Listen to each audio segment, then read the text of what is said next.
बिस्मिल्लाहिर्रहमानिर्रहीम। तो dear students, आज की हमारी डिस्कशन है केमिस्ट्री की टेस्ट नंबर 4। तो चलते हैं हम अपने क्वेश्चंस की तरफ, जिसमें क्वेश्चन नंबर 1 है, how should be that conditions change to prevent the volume of a given gas from expanding when its mass is increased. तो वो कौन सी कंडीशंस हैं जिनको फॉलो करने से अगर हम एक गैस का मैस इंक्रीज करते हैं तो उसका वॉल्यूम इंक्रीज नहीं होता, वॉल्यूम एक्सपेंड नहीं करता। तो इसमें हमारा अल्फा ऑप्शन है, temperature is decreased and pressure is increased. तो it's correct answer, because temperature के डिक्रीज करने से वॉल्यूम डिक्रीज होगा और प्रेशर के इंक्रीज करने से भी वॉल्यूम डिक्रीज होगा। बोथ कंडीशंस में वॉल्यूम डिक्रीज हो रहा है, इसी वजह से हमारा alpha will be the right answer. अब हम क्वेश्चन नंबर 2 की तरफ चलते हैं, जो है which of the following is most ideal gas at STP. STP पे कौन सी गैस मोस्ट आइडियल होगी? तो ideality is inversely proportional to molar mass, ideality is also inversely proportional to the density. तो जिसका मोलर मास सबसे कम होगा वो आइडियल भी सबसे ज्यादा होगी। तो इधर हम देखें तो इन चारों में जो मोलर मास है वो हाइड्रोजन का सबसे कम है 2 ग्राम पर मोल, तो आइडियलिटी में भी ये सबसे ज्यादा होगी, ये मोस्ट आइडियल गैस होगी एट एसटीपी। नेक्स्ट अगर हम अपने क्वेश्चन नंबर 3 को देखें तो the rate of diffusion of the gases NH3SO2Cl2 and carbon dioxide is in the order of. तो इनमें हम देखें अगर अकॉर्डिंग टू ग्राहम्स लॉ, इसका बीटा राइट आंसर है। मैं अभी आपको एक्सप्लेन करता हूं किस तरह से। According to Graham's law, rate of diffusion or effusion is inversely proportional to the square root of the density of a gas. तो it is also inversely proportional to molar mass because density is equal to Pm over RT. तो density molar mass के directly proportional है एक gas के। अब इनमें से जिसका मोलर मास सबसे कम होगा उसका रेट ऑफ डिफ्यूजन और एफ्यूजन सबसे ज्यादा होगा। मोलर मास अमोनिया का देखें तो 17 ग्राम पर मोल, कार्बन डाइऑक्साइड का देखें तो 44 ग्राम पर मोल, SO2 का देखें तो 64 ग्राम पर मोल, क्लोरीन का देखें तो 70 ग्राम पर मोल। तो अगर हम इसमें देखें तो मोलर मास जिसका सबसे कम है वो अमोनिया है, उसके बाद मोलर मास है कार्बन डाइऑक्साइड का, उसके बाद मोलर मास है SO2 का और उसके बाद क्लोरीन का। तो इनका रेट इस हिसाब से आएगा कि अमोनिया का सबसे ज्यादा, देन कार्बन, देन SO2 और then carbon dioxide, then SO2, then Cl2। Question number 4 को देखें तो the deviation of a gas from ideal gas behaviour is maximum at. तो वो कहता है कि आइडियल गैस बिहेवियर से मैक्सिमम डेविएशन एक गैस की कब होगी, यानी कि उस गैस की रियलिटी सबसे ज्यादा होगी। आइडियल वो सबसे कम होगी और रियलिटी ज्यादा होगी। तो इसमें आप देखेंगे कि जहां पे अब ideality of a gas is directly proportional to volume होती है, जितना वॉल्यूम ज्यादा होगा उतनी गैस आइडियल ज्यादा होगी और जितना वॉल्यूम कम होगा उतनी आइडियलिटी भी कम होगी। यहां पे आपको देखना है कि टेम्परेचर सबसे कम किस पे है और वॉल्यूम प्रेशर सबसे ज्यादा किस पे है। तो उस कंडीशन में आपको जो है वो रियलिटी में गैस मिलेगी। तो टेम्परेचर अगर देखें तो -10 डिग्री सेंटीग्रेड ये मिनिमम टेम्परेचर है, तो वॉल्यूम भी मिनिमम होगा इस पे। और प्रेशर इसमें सबसे ज्यादा चारों ऑप्शंस में 5 atm है, तो इस पे भी वॉल्यूम सबसे कम होगा। वॉल्यूम के कम होने से आइडियलिटी भी कम होगी, तो ये भी मैक्सिमम डेविएट करेगी फ्रॉम आइडियल बिहेवियर से। अगर हम क्वेश्चन नंबर 5 की तरफ चलते हैं तो वो ये है कि अ mixture of 2 moles of hydrogen and 1 mole of oxygen has the total pressure 200 torr, the partial pressure of oxygen. तो इसमें हमने पार्शियल प्रेशर ऑफ ऑक्सीजन को फाइंड करना है। अकॉर्डिंग टू डाल्टन्स लॉ, वो कहता है सबसे पहले हमको इसमें से कैलकुलेट करना होगी मोल रेशो। मोल रेशो हम किस तरह से कैलकुलेट करेंगे? ऑक्सीजन का हमने पार्शियल प्रेशर फाइंड करना है तो ऑक्सीजन की मोल रेशो चाहिए। मोल रेशो होती है कि number of moles of oxygen divided by total number of moles of in the mixture of gases. तो इसी तरह से ऑक्सीजन का 1 मोल है और टोटल मोल 3, तो ये 0.33 मोल रेशो आएगी ऑक्सीजन की। तो पार्शियल प्रेशर ऑफ ऑक्सीजन आएगा mole ratio of oxygen multiplied by total pressure exerted by the mixture of gases. तो अगर हम इसको मल्टीप्लाई करें तो हमारे पास आंसर आता है 66.67 टॉर। तो ये कौन सा? Charlie will be the right answer. Next अगर हम क्वेश्चन नंबर 6 को देखें तो यह which one of the following expression represent the Avogadro's law? कौन सा एक्सप्रेशन एवोगैड्रोस लॉ को रिप्रेजेंट कर रहा है? एवोगैड्रोस लॉ में दो पैरामीटर्स जो होते हैं वो कांस्टेंट होते हैं। कौन कौन से? एक टेम्परेचर और दूसरा प्रेशर। एवोगैड्रोस लॉ कहता है कि equal volume of ideal gases have same number of moles at same temperature and pressure. Same temperature और प्रेशर पे उनकी सेम वॉल्यूम के इक्वल वॉल्यूम जो है वो इक्वल मोल्स रखते हैं। ये एवोगैड्रोस लॉ। तो इसमें टेम्परेचर एंड प्रेशर सेम है, कांस्टेंट है, और ये हमारा जो रिलेशन है ये करेक्ट होगा एवोगैड्रोस लॉ के लिए। Beta will be the right answer. Next अगर हम क्वेश्चन नंबर 8 को देखें तो which of the following gases has greater rate of diffusion? तो वही प्रीवियस फार्मूला लगाना है कि रेट ऑफ डिफ्यूजन और diffusion according to Graham's law is inversely proportional to the square of the density of gases. तो जिसकी density, जिसका molar mass सबसे कम होगा उसकी डेंसिटी भी सबसे कम होगी, और जिसकी डेंसिटी सबसे कम होगी उसका रेट ऑफ डिफ्यूजन और डिफ्यूजन सबसे ज्यादा होगा। तो इसमें अगर हम देखें तो हमें हाइड्रोजन नजर आती है जिसका मोलर मास है 2 ग्राम पर मोल, बाकी सब गैसेस का मैसेज मोलर मैसेज इससे ज्यादा है। तो अगर इसका मोलर मास सबसे कम है तो इसका रेट ऑफ डिफ्यूजन और डिफ्यूजन सबसे ज्यादा होगा। नेक्स्ट अगर हम क्वेश्चन नंबर 8 को देखें तो which of the following pairs of gases have same number of molecules at STP? Same number of molecules किसके होंगे? According to Avogadro's law equal volume at STP have equal number of moles. अगर equal number of moles होंगे तो equal number of molecules होंगे।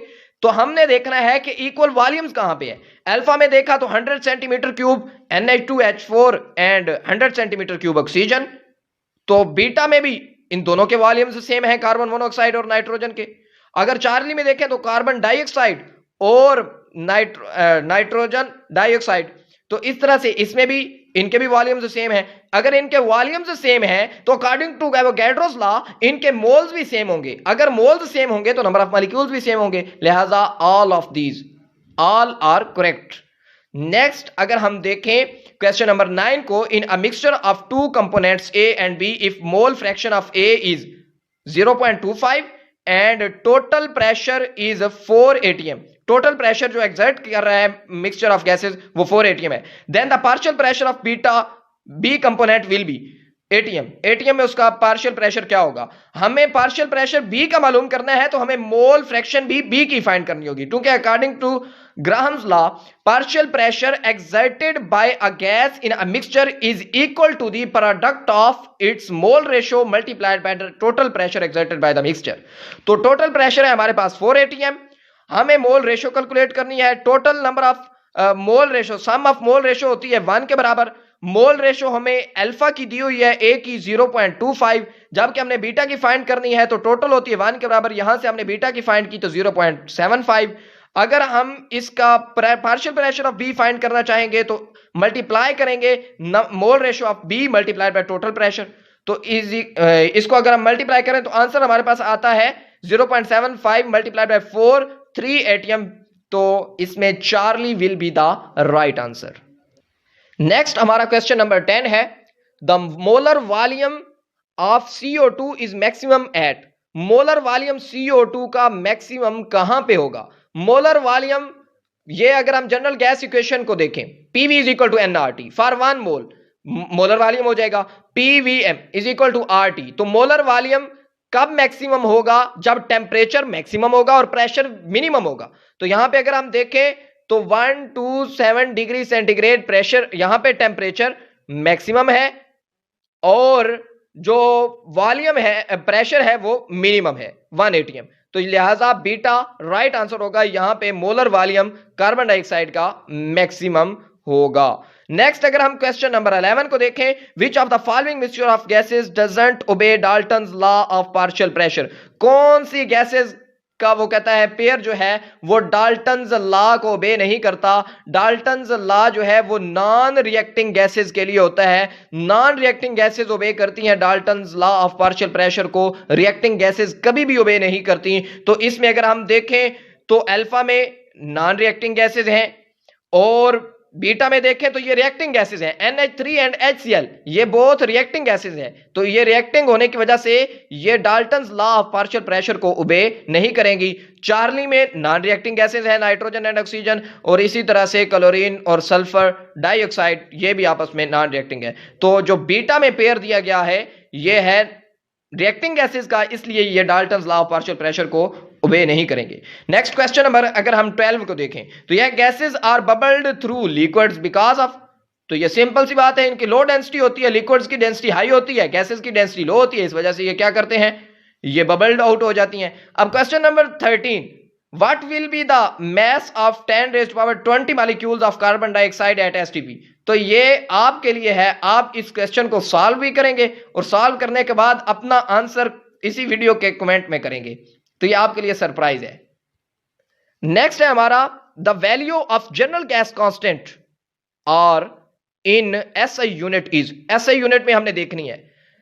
अब अगर हम beta में देखें तो 8.3143 न्यूटन मीटर पर केल्विन पर मोल, तो ये हमारी SI में होती है, क्योंकि SI में जो प्रेशर का यूनिट होता है वो न्यूटन पर मीटर स्क्वायर होता है, और इसी तरह से जो केल्विन है ये टेम्परेचर का है SI यूनिट। तो इस तरह से अगर हम पुट करें तो हमारे पास ये 8.3143 न्यूटन मीटर पर केल्विन पर मोल, तो ये हमारे पास SI की यूनिट, ये इंफॉर्मेटिव क्वेश्चन है।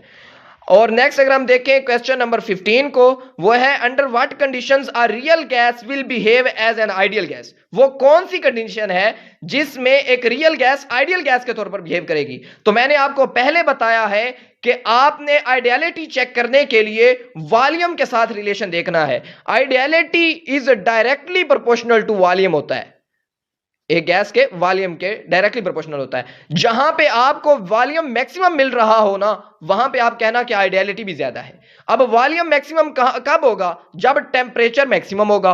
वॉल्यूम मैक्सिमम कब होगा, जब प्रेशर मिनिमम होगा। तो यहां पे अगर हम देखें तो temperature maximum, temperature high and pressure low, beta will be the right answer. Next अगर हम क्वेश्चन नंबर 16 की तरफ चलें तो वह है gas laws can be summarised in ideal gas equation PV is equal to nRT, which statement is incorrect। तो इसमें कौन सी स्टेटमेंट इनकरेक्ट है, मैंने इसमें देखा है तो मुझे बीटा जो है वो इनकरेक्ट स्टेटमेंट लगी है, क्योंकि density of an ideal gas at constant pressure is proportional to temperature, तो ये इनकरेक्ट स्टेटमेंट है। अगर हम देखें तो डेंसिटी इज इक्वल होता है PM/RT, जनरल गैस इक्वेशन से ये रिलेशन फाइंड आउट है। तो density is inversely proportional to temperature होता है, ना कि डायरेक्टली प्रोपोर्शनल। तो बीटा जो है ये इनकरेक्ट आंसर है। नेक्स्ट हम क्वेश्चन नंबर 17 को देखें तो वो है value of universal gas constant depends on. Universal gas constant की वैल्यू किस पे डिपेंड करती है, ना ये टेम्परेचर पे डिपेंड करती है, ना वॉल्यूम पे, ना प्रेशर पे, ना नंबर ऑफ मोल्स पे, ये जस्ट डिपेंड करती है units of volume, pressure and temperature. आपने देखा है कि हम जैसे जैसे यूनिट्स जो है वो चेंज करते रहते हैं वैसे ही आर की वैल्यू चेंज होती रहती है, तो ये यूनिट्स पे डिपेंड करती है। Delta will be the right answer, जो कि units of volume and pressure पे आर की वैल्यू डिपेंड करेगी। नेक्स्ट अगर हम क्वेश्चन नंबर 18 को देखें तो a gas A diffuses 3 times faster than other gas B, ratio of density is between the gases। तो इसमें हमने डाल्टन्स लॉ को लगाना है, जिसमें हम इसी फार्मूले में अगर पुट करें तो ये rate of diffusion of B divided by rate of diffusion of A, इसका हम लेंगे स्क्वायर, क्योंकि इधर हमारे पास जजर है, इस जजर को खत्म करने के लिए हम स्क्वायर लेंगे दोनों तरफ। तो ये हमारे पास, इसको सॉल्व करें तो आंसर आता है 1:9। ठीक है, तो ये करेक्ट आंसर इसका बीटा होगा, 1:9 में फास्टर होंगे, क्योंकि ये 3 टाइम्स ए अल्फा जो है ना, ए गैस जो है वो डिफ्यूज कर रही है 3 times faster than gas B. अगर हम क्वेश्चन नंबर 19 को देखें, what is the correct expression for the partial pressure of Na moles of a gas in a mixture of gases। तो करेक्ट रिलेशन क्या है, मैंने आपको पहले भी बताया है, अकॉर्डिंग टू डाल्टन्स लॉ जो पार्शियल प्रेशर एक गैस का होता है वो इज इक्वल टू होता है mole ratio of the gas multiplied by total pressure exerted by the mixture of gases. तो यहां पे देखें तो मोल रेशियो यही है, ये number of moles of Na divided by the total number of moles. तो इस तरह से ये मोल ratio multiplied by the total pressure total pressure के साथ तो हमें पार्शियल प्रेशर मिल जाएगा। यही करेक्ट रिलेशन है डेल्टा में। नेक्स्ट अगर हम क्वेश्चन नंबर 20 को देखें, वो कहता है 1 mole of a gas reacts with 5 moles of N oxygen forming CO2 and H2O। वो कौन सी गैस है जिसका 1 मोल ऑक्सीजन के 5 मोल के साथ रिएक्ट करके कार्बन डाइऑक्साइड और ऑक्सीजन और वाटर बना देता है।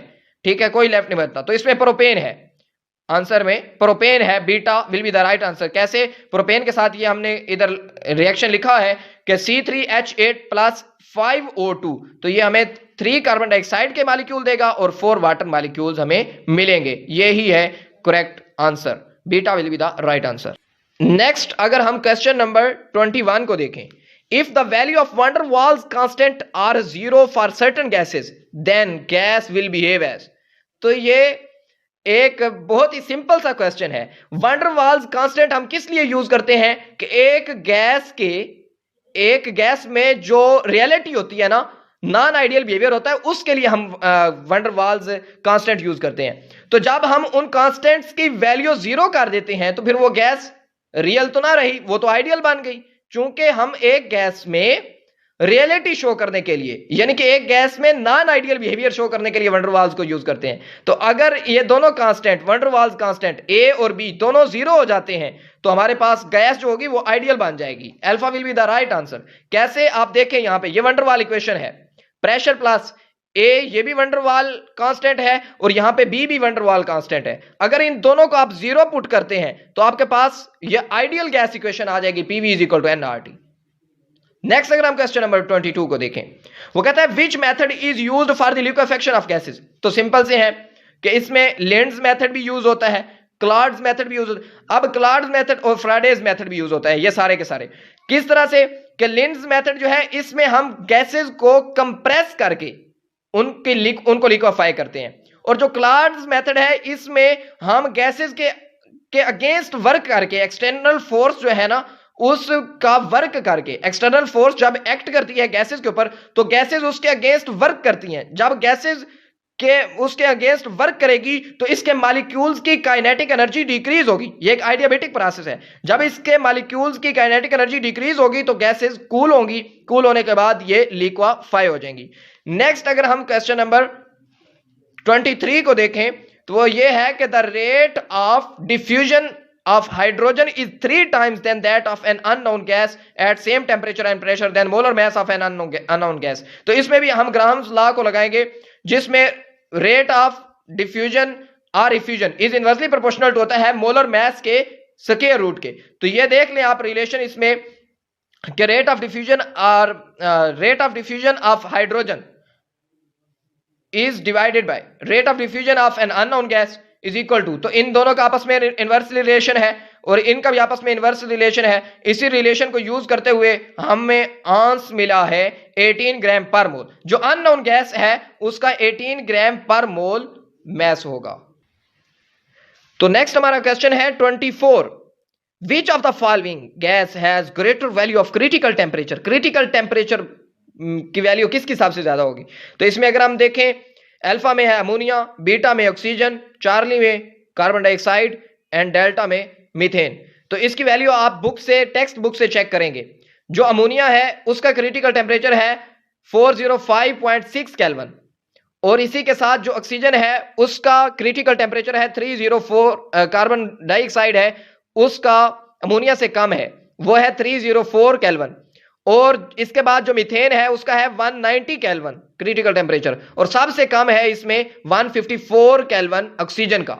तो लिहाजा उसने सबसे ज्यादा पूछा है कि क्रिटिकल टेम्परेचर की वैल्यू सबसे ज्यादा किसकी है, तो वो अमोनिया की है। ये बुक के ऊपर इनकी वैल्यूज प्रोवाइड की गई हैं आपको। नेक्स्ट क्वेश्चन नंबर 25 है, which of the following is mixture of non reacting gases. Non reacting gases का जो है वो पेयर कौन सा है, मिक्सचर कौन सा है? तो अगर हम देखें H2 एंड O2 ये रिएक्टिंग गैसेज हैं, N3 एंड HCl ये भी आपस में रिएक्टिंग गैसेज हैं, हम इनको पीछे देख आए हैं, और नेक्स्ट CH4 एंड N2 ये भी रिएक्टिंग है। अब नॉन रिएक्टिंग गैसेज तो बच गई, ये नोबल गैसेज हैं दोनों, हीलियम और नियॉन, ये दोनों की दोनों नोबल गैसेज हैं और नोबल गैसेज क्या होती हैं? नॉन रिएक्टिंग होती हैं।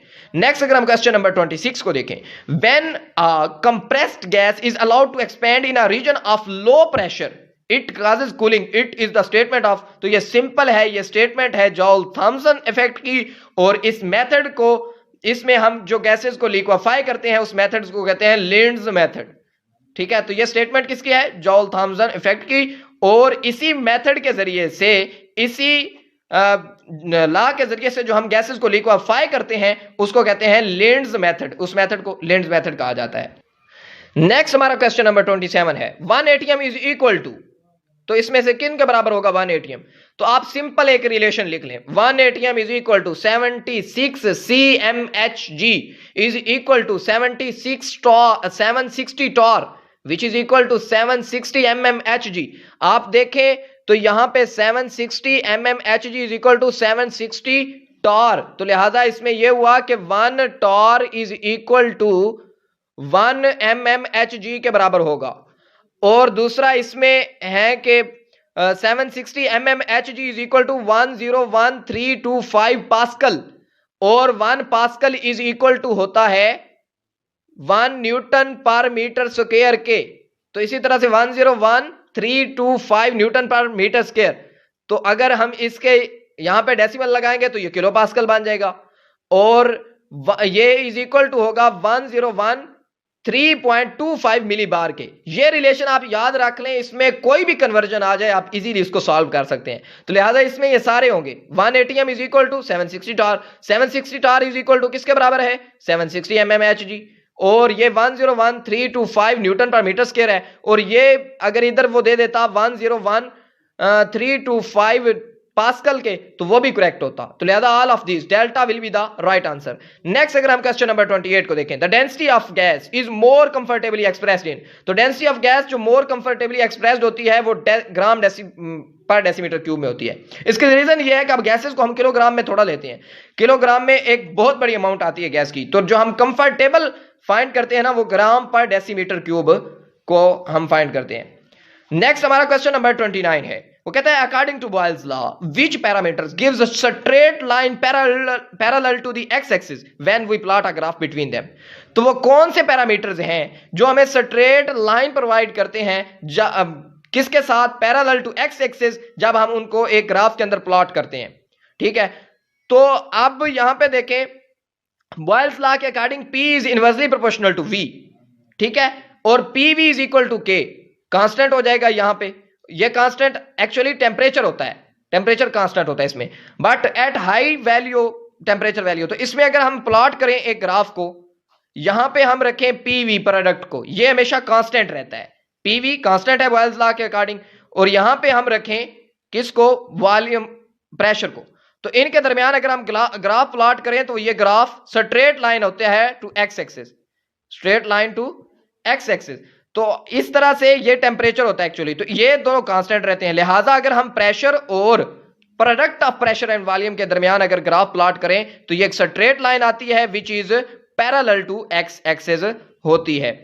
नेक्स्ट अगर हम, हाँ यहां पे मैं एक और बात आपको बता दूं कि अगर हम ये टेम्परेचर को इंक्रीज करते हैं, अगर वो कहता है कि टेम्परेचर को, अगर टेम्परेचर इंक्रीज होगा तो product of pressure and volume भी इंक्रीज होगा, तो फिर ये लाइन यहां से अवे मूव कर जाएगी, यानी कि एक्स एक्सिस से अवे मूव करेगी और ऊपर की तरफ चली जाएगी। नेक्स्ट अगर हम क्वेश्चन नंबर 30 को देखें, the most abundant state of matter around us is, तो कौन सी स्टेट ऑफ मैटर है जो हमारे अराउंड मोस्ट अबंडेंट है? तो इसमें अगर हम देखें गैस, लिक्विड, सॉलिड, प्लाज्मा, तो सॉलिड हमारे अराउंड मोस्ट अबंडेंट है। ठीक है, लेकिन दूसरी बात याद रखें, मोस्ट अबंडेंट इन यूनिवर्स अगर वो पूछ लेता है तो वो प्लाज्मा है। Plasma most abundant in the universe है, solid most abundant around us, यानी कि in the world most abundant solid है, और in the universe most abundant plasma है। Thank you.